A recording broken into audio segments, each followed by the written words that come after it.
We cannot let them escape this time. Humanity must be erased.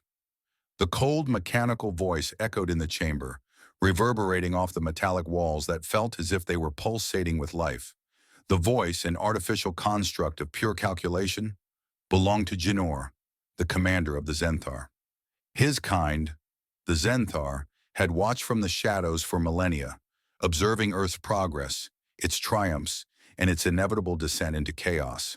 But now the time had come, the time for eradication. In the center of the chamber, a towering hologram flickered to life. A map of Earth was displayed, its continents glowing faintly, each one marked with a pulsating red dot. Every red dot was a city, a human stronghold, an undeniable sign of the infestation that had taken root on the planet. The Xen'thar's mission was clear. Humanity had to be extinguished. But even as the order was given, a low murmur filled the space, a hum of dissent. One of the council members, a lithe figure with pale, translucent skin, stepped forward. This was Rika, the Xen'thar's second-in-command, known for her brilliance in strategy and her unyielding loyalty to the cause. "Commander," Rika began, her voice soft yet firm, "you speak of erasure, but are we sure we understand the magnitude of our decision? These humans, they have potential. We've seen their capacity to adapt, to fight, even against us." Xen'thar turned his icy gaze towards her. "Potential? They squander it every day. Their petty wars, their insatiable greed, it will be their undoing. Their history is written in blood, and now they will write their final chapter." Rika's mind raced. She had witnessed humanity's dark side firsthand, its destruction, its disregard for life, its cycle of violence. Yet she couldn't ignore the resilience that emanated from the humans, their ability to rise, to rebuild, to survive against impossible odds. "Perhaps," she ventured cautiously, "we should not rush. There may still be a way to ensure their extinction without total annihilation, a way to understand them better." Xen'thar's expression remained unmoving, but his thoughts lingered on her words. The Xen'thar were not known for their mercy, but there was something unsettling about the human spirit, something that made them more dangerous than a simple species to eliminate. "You are suggesting diplomacy?" Xen'thar's voice was laced with incredulity. "There is no place for such weakness in the Xen'thar. We are conquerors, not negotiators." "I am suggesting a more calculated approach," Rika replied, unflinching. "What if we could weaken them from within, disrupt their systems, their societies, cause chaos but not destruction, make them turn on each other? It's a strategy we've used before against lesser species." Xen'thar considered her words for a moment. He was no fool. The Xen'thar were a species of unmatched intellect, but Rika's idea held merit. If humanity could be driven to destroy itself, it would save the Xen'thar the trouble of an all-out war. However, he was wary of giving Rika too much leeway. Her compassion for the humans was something he could never understand. "Fine," Xen'thar said at last. "You will have your chance. But remember, Rika, the end is inevitable. There is no place for compassion in this war. Do not forget your purpose."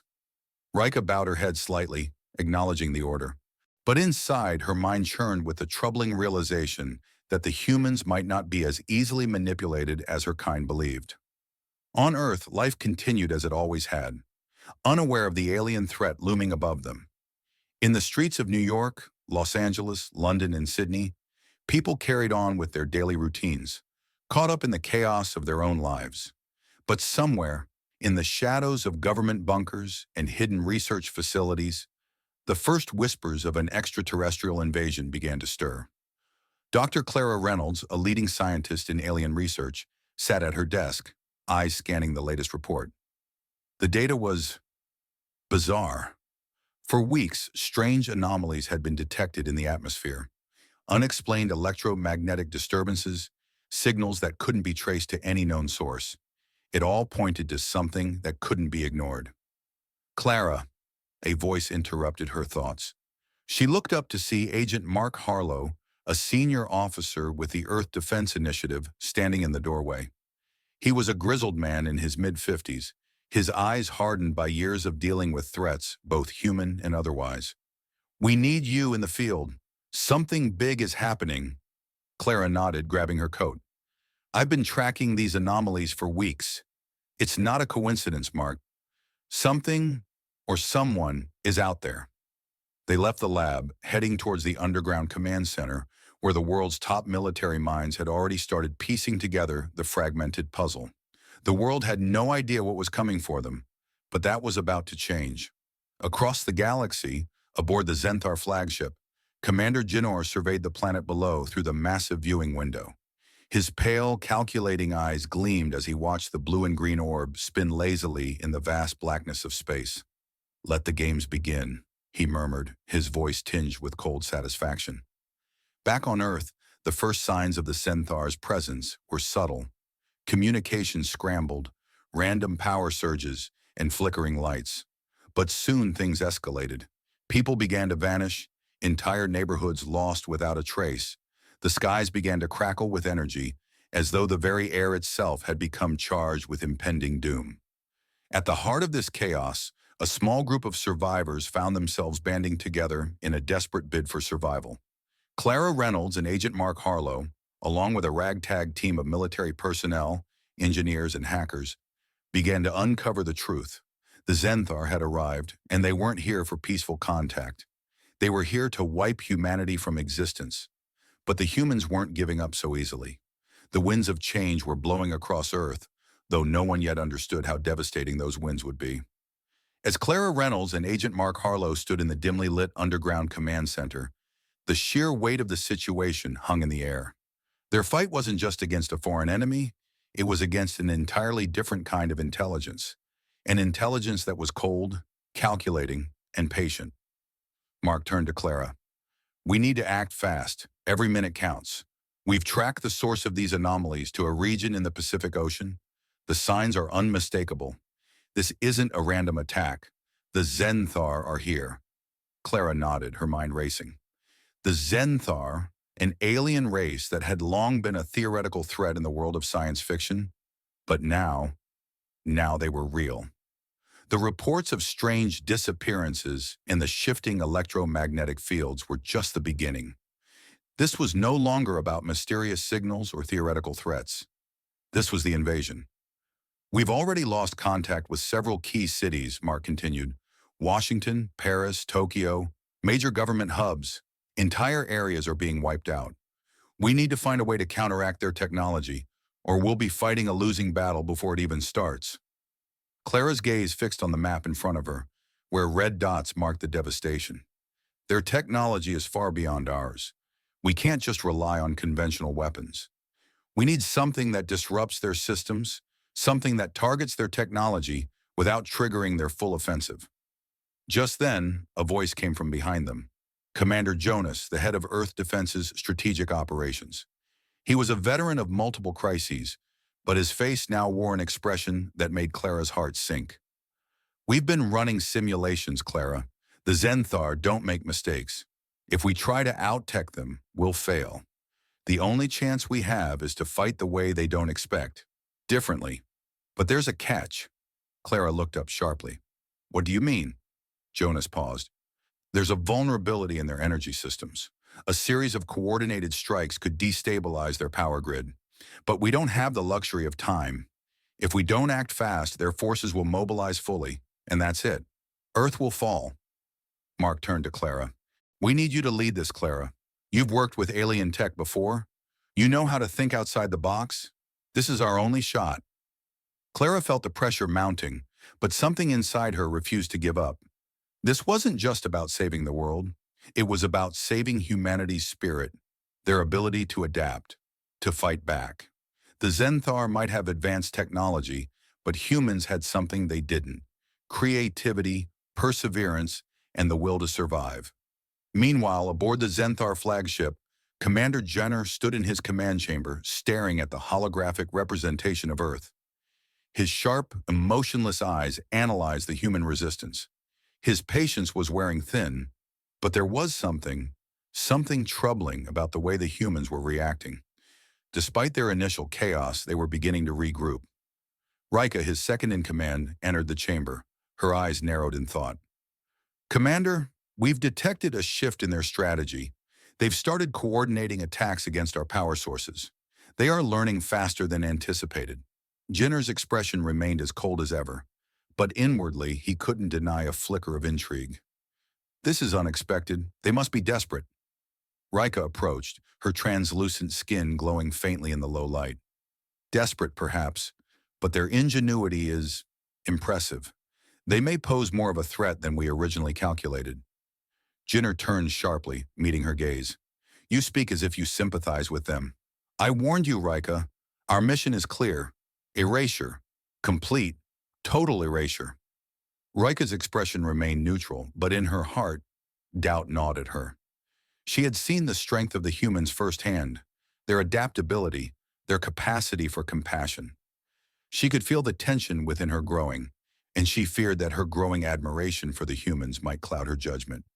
Perhaps, she said cautiously, we should consider a different approach.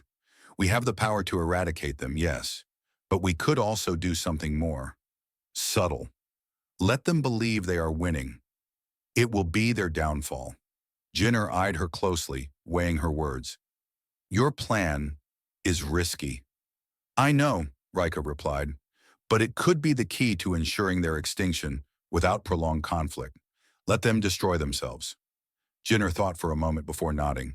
I will allow you to try, but remember, Rika, you are treading a fine line. Back on Earth, Clara and her team were preparing for their first coordinated strike against the Xen'thar's power grid. The plan was daring and dangerous, but it was their only chance. Clara sat in the cockpit of the jet, her fingers gripping the controls as she surveyed the battlefield below. Every detail was critical. One mistake, and it would be over. We're good to go, Mark's voice came through her earpiece. You know what to do. Clara's heart raced, but she steadied herself. The fate of humanity rested on her shoulders, and she couldn't afford to let fear take over. The jet swooped low over the Xen'thar base, weapons primed and ready. Clara and her team had hacked into the aliens' frequency, accessing a weakness in their energy grid.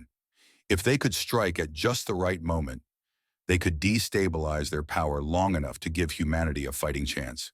3, 2, 1, now!